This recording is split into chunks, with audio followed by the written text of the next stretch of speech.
आप देख रहे हैं श्री हरि कृपा आश्रम चैनल। संस्थापक स्वामी श्री हरि चैतन्य पुरी जी महाराज।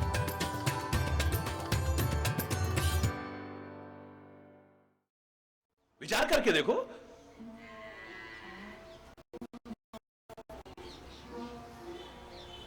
अधिकांश लोग कहते हैं परमात्मा सर्वत्र है, लेकिन ये हृदय में परिपक्व जब नहीं पाता है। जो हमारी जबान, मैंने कल भी कहा, करणपुर में बात चल रही थी, मैंने कहा जो हमारी जबान कहती है हमारा दिल उसे स्वीकार कितना करता है। भक्ति भाव वाले लोगों में भी 99% लोग ऐसे हैं जो जबान से बोलते हैं, उनका दिल खुद उसे नहीं मानता है। अब सौंप दिया इस जीवन का सब भार तुम्हारे हाथों में, सब भार तुम्हारे हाथों में है, जीत तुम्हारे हाथों में और हार अब सौंप दिया, ये जीवन का सारा भार सौंप दिया है। कहते हैं, सौंपते हैं, जवान कहती है। क्या बात है, वहां नहीं आए? वही भजन वाले, गाने वाले के मुंह से मैंने सुना, क्या करें जी अभी तो बड़े भार हैं सिर पे। हरि बोलना, हरि बोल। अभी तो बेटे की नौकरी नहीं लगी, बेटी की शादी करनी है, फलाना ये नहीं हुआ, अभी वो नहीं, अभी तो बड़े भार हैं। चलो अब आज आई गए हो तो एक भजन सुना दो ना। अब सौंप दिया इस जीवन का सब, हरि बोल। याद करो मैंने क्या कहा था, हमारी स्थिति कैसी है फिर? एक व्यक्ति ऊंट पर बैठ करके जा रहा हो और 100 किलो उसका वजन हो, भारी भरकम, खाते पीते घर का, हरि बोल। 100 किलो वजन हो और 60 किलो की एक बोरी उसके पास में हो, और वो क्या करे, उसे अपने सिर पे रख ले। क्यों? दयालु किस्म का आदमी है जी। देखो भाई मेरा भार ही इतना है, अगर और इस पर भार आ गया 60 किलो, हाय बेचारा बेजुबान ऊंट देखो दब जाएगा वजन के मारे। आगे लोग मिले, हंसने लगे, अबे वो बेवकूफ, ये क्या कर रखा है? अरे बेवकूफ नहीं, मैं दयालु। लोग कहेंगे बेवकूफ है यार। क्यों बेवकूफ? ये वजन अपने सिर पे क्यों उठा रखा है? अरे बेजुबान पशु है भाई, उसके ऊपर इतना वजन, 100 किलो मेरा, 60 किलो बोरी का। ना बाबा ना, मैं ऐसा नहीं कर सकता हूं। लोग बोले अरे भैया थोड़ा दिमाग लड़ा के सोच, जब कभी तू अपना भार किसी के ऊपर डाल देता है, उसके बाद कितना भी भार चाहे अपने सिर पे रख या उस पर डाल, सारा का सारा भार जाएगा तो वहीं पे। तो अगर मैं अपना भार किसी चीज पर डाल देता हूं, अपना भार जब मैं किसी पर डाल देता हूं, उसके बाद कितना भी भार चाहे मैं अपने सिर पे रखूं चाहे उसके ऊपर रखूं, जाएगा कहां? तो फिर अपनी गर्दन काहे को अकड़ा रहा हूं? क्या मूर्ख नहीं हूं? कर्म तुम करो, अपना कर्तव्य अपना करो, कोशिश अपनी करो, लेकिन अगर दिल से कहते हो तो फिर ये नहीं कहोगे कभी क्या करें जी अभी तो बड़े भार हैं। अर्जुन की तरह एक बार अपने जीवन के रथ की बागडोर खाली कहो मत, सचमुच सौंप करके तो देखो, फिर तुम्हारा जीवन रथ कैसा चलता है। सौंप करके तो देखो एक भार। हरि बोलना, हरि बोल। हम जो कहते हैं हमारा दिल स्वीकार ही नहीं करता है, हमारी जबान कहती है, दिल से आवाज नहीं आती है। त्वमेव मातास्य पिता त्वमेव, त्वमेव बंधुश्च सखा त्वमेव, त्वमेव विद्या द्रविणम त्वमेव, त्वमेव सर्वं मम देव देव। तुम ही हो माता पिता, तुम ही हो बंधु सखा, तुम ही हो मोरे तुम प्रभु गुरु पितु माता, जाऊं कहां तज पद जल जाता। मोरे सबई एक तुम स्वामी, दीन बंधु और अंतर, सब कुछ तू ही है। पर होता यह है कि दुनिया को ही अपना मानता रहा, काश उसे अपना एक बार मान लिया होता तो बात ही कुछ होती। उसको तो भूल जाते हैं, है? उसकी याद कब आती है? जब हर ओर से निराश होते, अधिकांशतः, सबकी नहीं कह रहा मैं, उसकी तो याद ही हमें तब आती है, कोई है जब हर ओर से निराश हो जाएंगे, जिनके लिए मैंने ऐसे लोगों के लिए कहा था, संसार के जीवों पर आशा न किया करना, जब कोई ना हो अपना हरि नाम जपा करना। कोई बात नहीं, जब कोई भी तुम्हें न दिखाई दे, कोई सहारा, कोई आशा की किरण, कोई भरोसा, कोई बल, तब भी निराश मत हो, अभी एक आशा की किरण शेष है। दुनिया के लोगों के पास तो बाद में जाओगे, लोग मजाक उड़ाएंगे, जाओ ना वहीं भागे भागे, पहले तो वहां जाते थे, हमारी तरफ देखते भी नहीं थे, अब आए हमारी जरूरत पड़ी है तो। पहले किसी के पास मत जाओ, औरों के पास जाओ, यही सुनने को मिलेगा आपको। और क्या सुनने को मिलेगा बोलो? कभी उस आदमी की जरूरत पड़े जिसके पास हम नहीं जाते थे, औरों के पास जाते थे, क्या कहेगा वो? अब आयो मतलब ही, तब तो देखते भी नहीं थे हमारी तरफ, अब जाओ ना वहीं पे, नहीं कहेंगे बोलो? लेकिन संत, गुरु और परमात्मा के दर पर आखिर में निराश होकर के भी तुम आओगे, वहां से ताने नहीं मिलेंगे, उल्हाने नहीं मिलेंगे, उपहास नहीं मिलेगा, वो अपना प्यार, अपनी करुणा, अपनी कृपा तुम पर लुटाने की कोशिश करेगा। सहारा मिलेगा वहां से। वो नहीं कहेगा पहले तो आते नहीं थे मेरे पास, अब याद आई है मेरी। वो कहता है जब हर ओर से निराश हो जाओ तब मुझे पकड़ लेना। भगवान कृष्ण तो कहते हैं अंत काले च महामेव स्मरणता कलेवरम, अंत समय में भी मेरी याद आई है तो तेरे जीवन का उद्धार कर दूं मैं। हरि बोल, जोर से बोलो ना। कोई बात नहीं, हमें अधिकांशता, हम कहते हैं सब कुछ वही है हमारा, लेकिन मानते हैं? फिर भी दुनिया को अपना समझा है, वो मेरा, वो मेरा, वो मेरा, वो मेरा। उनकी ताकत पर उछलते रहे, हो सकता है वही एक दिन ऐसा आए कि धोखा दे जाए हमें। हरि बोल। ओए मेरे पीछे भी 10 बंदूक वाले हैं, और मेरे पीछे भी 10 लाठी वाले हैं, और मेरे पीछे भी, हो सकता है वो धोखा दे जाए, लेकिन उसकी शरण पकड़ो तो कभी धोखा नहीं देगा। हरि बोलना, लड़ने के लिए नहीं, वो लड़ना सिखाएगा ही नहीं तुम्हें, वो प्यार सिखाएगा, मोहब्बत सिखाएगा, सुलूक सिखाएगा, मेलजोल सिखाएगा, सद्भावना सिखाएगा। हरि बोलना।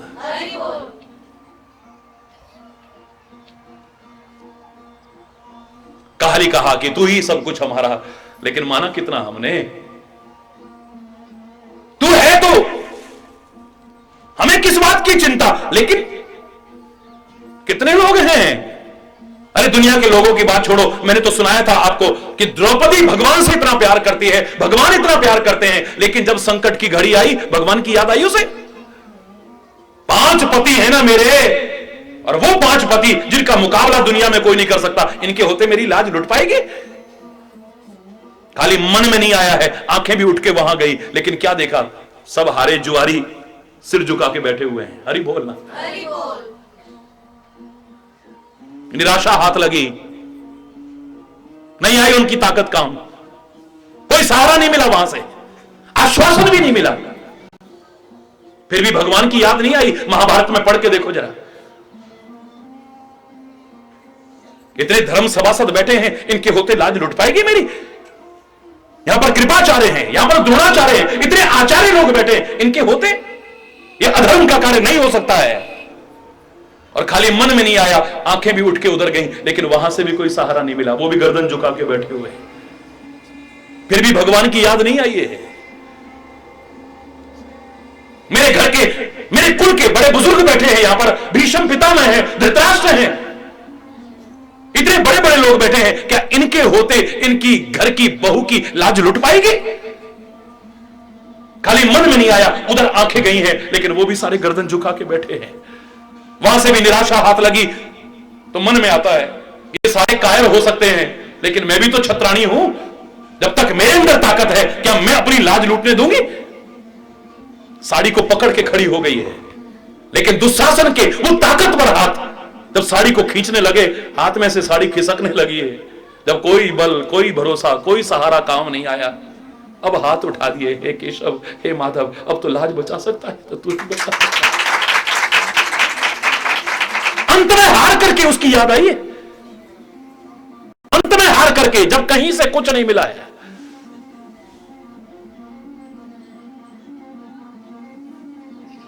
तो क्या भगवान ने कह दिया कि जाना उन्हीं के पास? 10,000 गज बल घटो हट्यो न 10 गज चीर, कहा करे वैरी प्रबल, जो सहाय यदुवीर, जो सहाय रघुवीर। आज साड़ी का रूप धारण प्रभु ने किया। इतने अवतार भगवान के हुए, लेकिन एक और अद्भुत अवतार हुआ है, साड़ी का अवतार। कौन सी फैक्ट्री से आई थी वो साड़ी कि खींचते खींचते वो हार गया और साड़ी खत्म नहीं हो रही है? कौन सी फैक्ट्री का मार्का लगा था वहां पे? इतिहास में ढूंढ के दिखाओ ना जरा। हमारे महापुरुष गलत नहीं कहते हैं कि आज प्रभु ने खुद साड़ी का ही रूप धारण कर लिया। पता ही नहीं लग रहा है कि नारी में साड़ी है या साड़ी में नारी है, पता ही नहीं चल रहा है। अंबार लग गए हैं साड़ियों के। खींचते खींचते 10,000 हाथियों के बराबर ताकत रखने वाला दुशासन हार गया है, लेकिन साड़ी हरि बोल। अधिकांशता अभिमानवश हम ये कहने के बाद भी कि सब कुछ वही है, उसके होते फिर भी और ताकतों पर ही भरोसा करते हैं हम। हरि बोल। करते भी हैं और कराते भी हैं। गजराज डूबने लगा था, भगवान की याद आई उसे? ना ना ना ना। जब ग्राह ने कीड़ा समझ करके खींचा, पानी के अंदर तो वो शेर है, कीड़ा समझ करके हाथी, इतना ताकतवर हाथी है गजराज, उसको खींच रहा है, कीड़ा समझ करके खींच रहा है। वो अपनी ताकत के अभिमान में है, मुझे खींच सकता है, लेकिन खींचता चला जा रहा है। ताकत काम नहीं आई अपनी, भगवान की याद नहीं आई उसे। पुकारा है अपने परिवार को, अपने हाथियों को पुकारा है। सारे के सारे हाथी एक चिंगार सुनकर के इकट्ठे हो गए, एक दूसरे की सूंड और पूंछ को पकड़ करके उसे खींचने लगे, लेकिन वो भी खींचने लगे, बच नहीं पा रहा है। हरि बोल रहा है। लास्ट में बस तिल भर सूंड ऊपर बची है। जब कोई सहारा नहीं दिखा है, कोई उम्मीद नहीं बची है अब बचने की, सूरदास कितने प्यारे शब्दों में कहा है, अभी भगवान को पूरा पुकारा कहां? जब गज ने हरि नाम पुकारो, आए आधे नाम। मीरा भी कह रही है, सुनेरी मैंने निर्बल के बलराम। हरि नाम पुकारा, अभी हरि नहीं बोल पाई है, मन में अभी री है, लेकिन बाहर से खाली ह बोला है। आए आधे नाम, अभी ह पुकारा है, भगवान ने आकर के ग्रह से मुक्त कर दिया। हरि बोल, जोर से बोलो। हम कहते हैं, हमारा दिल स्वीकार करता है, हमें किस बात की चिंता, हमारे हैं श्री गुरुदेव। कितने प्यार से गाते हैं, आज सारे विश्व में गाने लग गए लोग इस भजन को। खाली हरिचेतन नहीं गा रहा है, करोड़ों करोड़ों लोग गाने लग गए हैं। लेकिन बताओ, फिर भी चिंता होती है कि नहीं? क्यों? इसका मतलब जबान से कहा, हमें कोई चिंता नहीं, हमारे हैं ना गुरु महाराज, है ना हमारे परमात्मा, है हमारा वाहिगुरु हमारे साथ में, हमें चिंता करने की क्या जरूरत है? वैसे भी क्या होना है चिंता करके? सोचे सोच ना हो गई, ये सोचे लख बार। एक बार नहीं, लाख बार सोचने से क्या होगा? तबीयत खराब हो जाएगी, चिंतन खराब हो जाएगा, स्वभाव खराब हो जाएगा, और क्या कर लेगा? कोशिश करके कर सकता है, चिंता करके तो नहीं। भाषण देने को कहा तो बड़े आराम से कह दिया, देखो जी, चिता तो मरे को जलाती है, लेकिन चिंता तो जीते जी जला देती है। बड़ी बुरी जी, बड़ी बुरी। तो फिर क्यों कर रहा है? क्या करे जी, हो ही जाती है। हरि बोल ना। फिर खाली जबान से कहा ना, दिल ने है। गुरु जी सामने आ गए, जय हो गुरु जी, जय हो गुरु जी, जय हो गुरु, बोल गुरु महाराज की।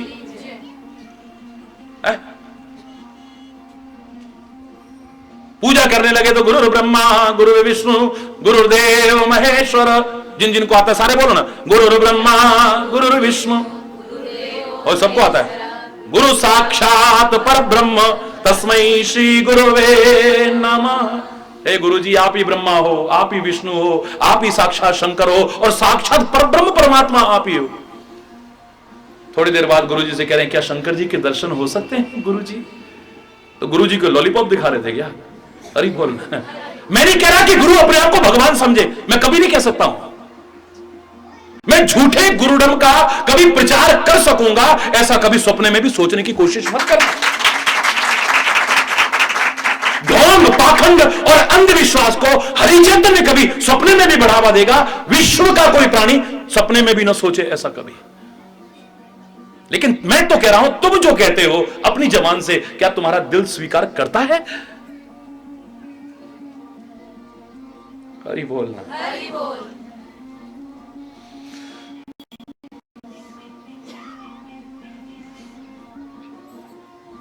भगवान तो सब जगह पे है, उसकी नजर हमेशा हमारे पर। एक खाली जबान से कहते हो, दिल से मान लिया होता गलत करते तुम? गलत करते टाइम तुम्हें याद रहता है कि यहां पर एक नजर ऐसी है, कोई देखे ना देखे लेकिन उसकी नजरों से नहीं छुप सकता है? याद रहता है उस समय? अरे बोलना। द्रोणाचार्य ने कहा कौरवों से और पांडवों से जो शिक्षा ले रहे थे उनके यहां, बेटा ऐसा करो, एक एक फल ले जाओ। ये कब कहा? जब बहुत दिन बीत गए। क्या सिखाते सिखाते कि भगवान सर्वत्र है, कण कण में समाया है, कोई जगह ऐसी नहीं जहां पर भगवान, जोर से बोलो, ना हो। कोई और देखे ना देखे पर उसकी नजर निरंतर हमें देखती है। सबसे पूछा, कहो चैप्टर याद हो गया, अध्याय याद हो गया? लोगों ने थोड़ी देर बाद ही कह दिया, जी सुनाओ। भगवान कण कण में समाया है, जर्रे जर्रे में समाया है, वो सर्वव्यापक है, कोई जगह ऐसी नहीं जहां पर भगवान ना हो, कोई और देखे ना देखे लेकिन उसकी नजर निरंतर। सबने सुना दिया, एक धर्मराज युधिष्ठिर ने नहीं सुनाया। एक दिन हो गया, 2 दिन हो गए, 5 दिन हो गए, 10 दिन। अब अगले चैप्टर पर पहले तब जाते थे गुरु लोग जब क्लास में सबको पक्का हो जाता था। ये तो बड़ी गलत बात है, इतने सा चैप्टर तुम्हें याद नहीं हो रहा। ये युधिष्ठिर और लोग भी तंग आ गए, एक चैप्टर को याद करते करते इतने दिन हो गए, तेरे को इतना सा चैप्टर याद नहीं होता है? काफी दिन हो गए तो युधिष्ठिर बोला, जी गुरुजी आज मेरे को चैप्टर याद हो गया है, सुनाओ।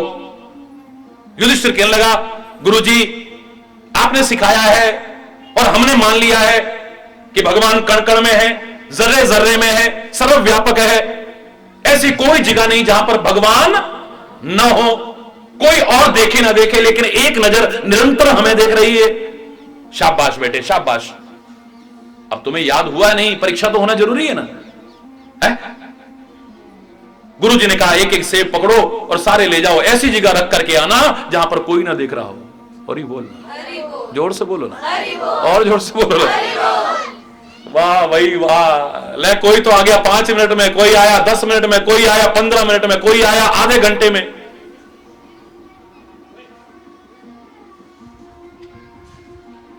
कोई आया 2 घंटे में, कोई आया 5 घंटे में, कोई आया 10 घंटे में, कोई आया सारा दिन 24 घंटे लगा के, और सब सेब रख के आ गए। युधिष्ठिर तो बाहर ही खड़ा था, 2 मिनट बाद ही अंदर आके चरणों में प्रणाम किया, गुरुजी ये सेब आपका वापस ले लो। गुरुजी ने कहा अभी कोई बात नहीं है, पहले सबको इकट्ठा होने दो। सारे इकट्ठे हो गए, कहो भाई सब लोग सेब रखा है? बोले हाँ बिल्कुल रखा है। कहां रख के आए? बोले उस महल में बिल्कुल 10 मंजिल जो बिल्डिंग है ना उसके बिल्कुल नीचे नीचे, जहां चिड़िया भी पर नहीं मार सकती है, वहां पर रख के आए।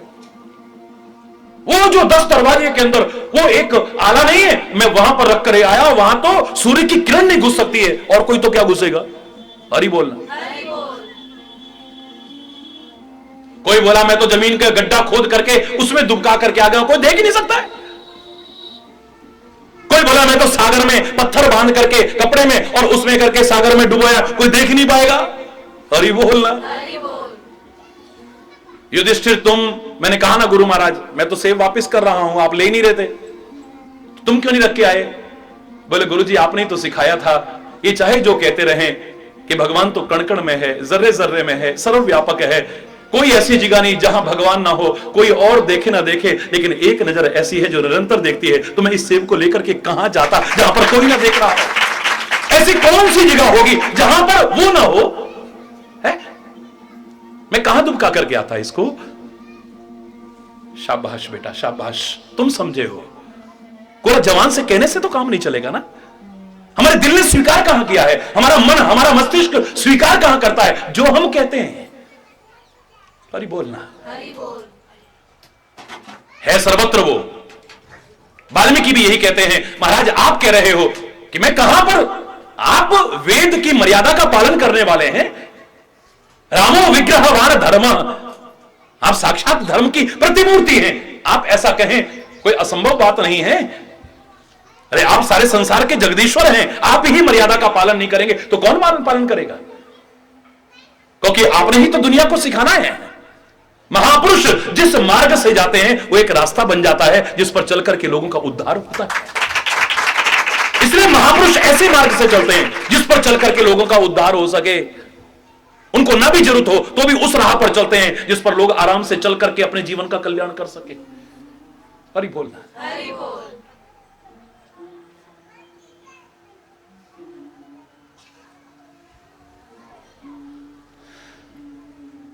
आप ठीक कह रहे हो, आपकी माया है ये जानकी, सारे पृथ्वी का भार धारण करने वाला ये शेष है आपके साथ में लक्ष्मण। आप वेदों की मर्यादा का पालन करने वाले हैं। धन्य हो प्रभु, आप परमात्मा होकर के भी मर्यादाओं का पालन कर रहे हैं। मैं तो आपसे इतना पूछता हूं कि मुझे वो जगह बता दो जहां पर आप ना हो तो मैं आपसे कह दूं कि वहां जाकर के रहो।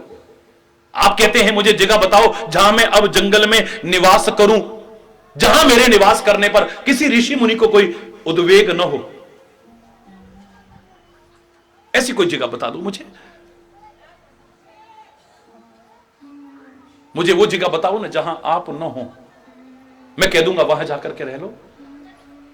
याद करो, एक मैंने उदाहरण सुनाया था कि एक शहंशाह अपने वजीर से कहने लगा, ए वजीर, दुनिया में हम सबसे बड़े हैं। बोले हाँ जहांपना, आप सबसे बड़े। हरि बोल। हरि बोल। थोड़ी देर बीती तो फिर शहंशाह कहता है, उस भगवान से, उस अल्लाह से, उस वाहिगुरु से, उस खुदा से भी हम बड़े हैं। बोले हाँ जहांपना, आप उससे भी बड़े हैं। हरि बोलना, जोर से बोलो। हरि बोल।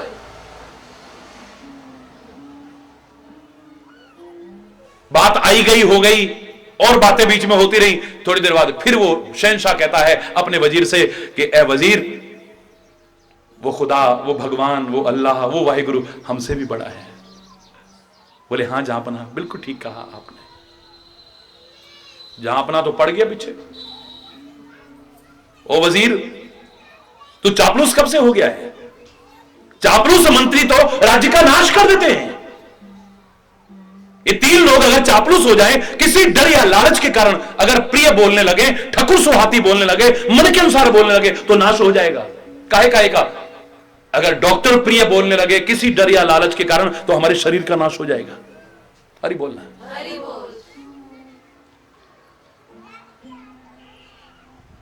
तुम्हें तला हुआ नहीं खाना है, भले शाम को शराब पिएंगे तो पकौड़ी नहीं खाएंगे क्या? और उन्होंने कहा मना करूंगा तो ये मेरे को ही मारेगा खींच के। हाँ ठीक है फिर चलो। हरि बोलना, जोर से बोलना। डॉक्टर किसी डर या लालच के कारण प्रिय बोलेगा तो हमारे शरीर का, जोर से बोलो, नाश हो जाएगा। मंत्री शब्द ही बना है मंत्रणा से, यानी सलाह देने से, जो सही सलाह दे। अगर वो चापलूस हो गया किसी डर या लालच के कारण कि मैंने सच्चाई बता दी तो ये मेरे को जान से मार देगा, या फिर किसी लालच के कारण कि मैंने इसकी जय जयकार करी तो मेरे को कोई इनाम दे देगा, अगर प्रिय बोलने लगा तो सोच लेना राज्य का नाश हो जाएगा। और जिस दिन गुरु प्रिय बोलने लगा तो शिष्य के धर्म का नाश हो जाएगा। किसी डर या लालच के कारण, यानी कि गुरु प्रिय नहीं बोलेगा, प्रिय बोलेगा, लेकिन किसी डर या लालच के कारण नहीं। शिष्य की वास्तविकता से अवगत कराना एक गुरु का पुनीत कर्तव्य बनता है। कितनी भी कमियां हो पर अपने लालच के कारण गुरु जी कह रहे हैं, आहा तू तो बड़ा भगत है भाई, तू तो बड़ी भगतानी है। जय हो। जोर से बोलो ना, जोर से बोलो ना। हरि बोल।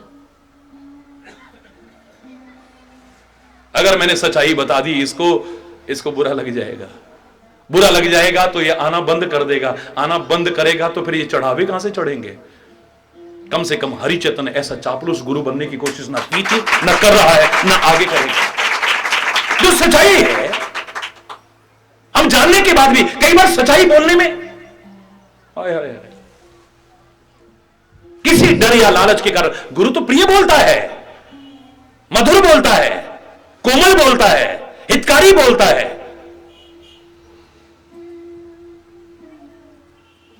अगर मैं कह दूं कि लाखों मां की ममता भी फीकी पड़ जाए, जिसने गुरु की ममता को सही ढंग से देखा है, तो ये कोई बहुत बड़ी बात नहीं है। लाखों मां की ममता फीकी पड़ जाए, इतनी ममता रखता है हमसे, इतनी करुणा रखता है हम पर, इतनी कृपा करता है। तुलसी तो सीधे सीधे शब्दों में कह देता है, जब हनुमान जी उनके सामने आते हैं, पूछते कहो पुत्र वरदान मांगो, वो कहता है मुझे कुछ नहीं चाहिए, बस एक चीज चाहिए, कृपा कर दो। तो कहते हैं, हनुमान जी ने कहा किसकी जैसी कृपा करूं? राम जी जैसी? वो मेरे स्वामी ही कर सकते हैं। हरि बोलना। मां जानकी जैसी? बोले वो तो मेरी मां ही कर सकती है। बोले नहीं, मेरे पर कृपा अगर करनी है तो जय जय जय हनुमान गुसाई, कृपा करहु गुरुदेव की नाई, जय जय जय।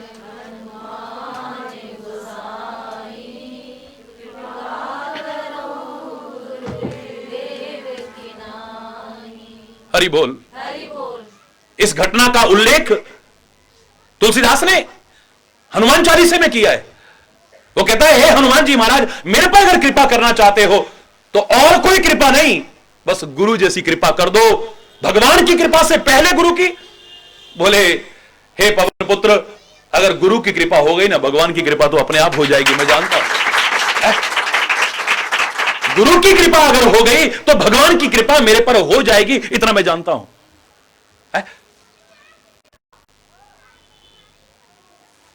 हरि बोल। जोर से बोलो ना। हरि बोल।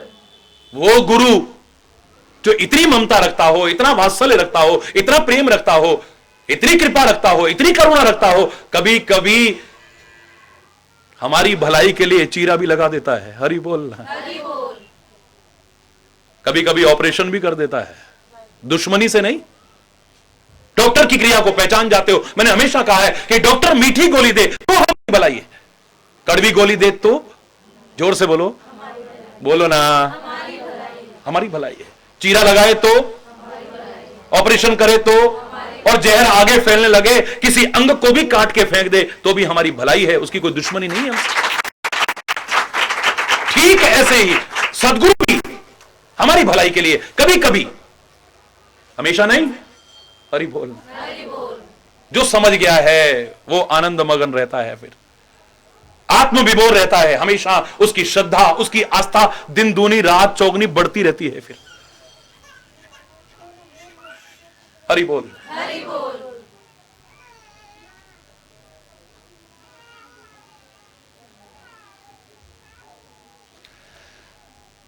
अगर वो चापलूस हो जाए, किसी डर या लालच के कारण प्रिय बोलने लगेगा, हमारे धर्म का नाश हो, धर्म का नहीं, हमारे धर्म का नाश हो जाएगा।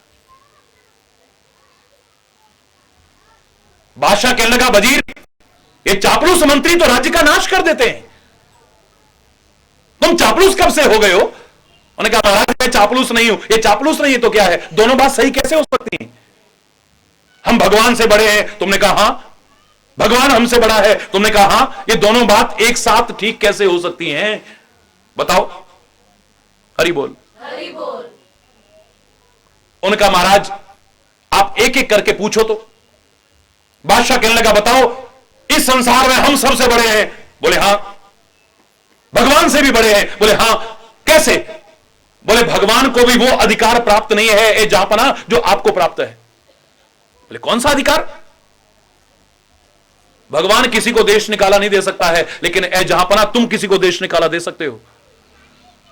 बादशाह ने ध्यान से सोचा, सोच करके लगा, हां हमने कहीं सुना ही भगवान ने किसी को देश निकाला दिया हो। हरि बोल। उसके तो कॉलर ऊंचे हो गए, ऐसे करके कहना, अच्छा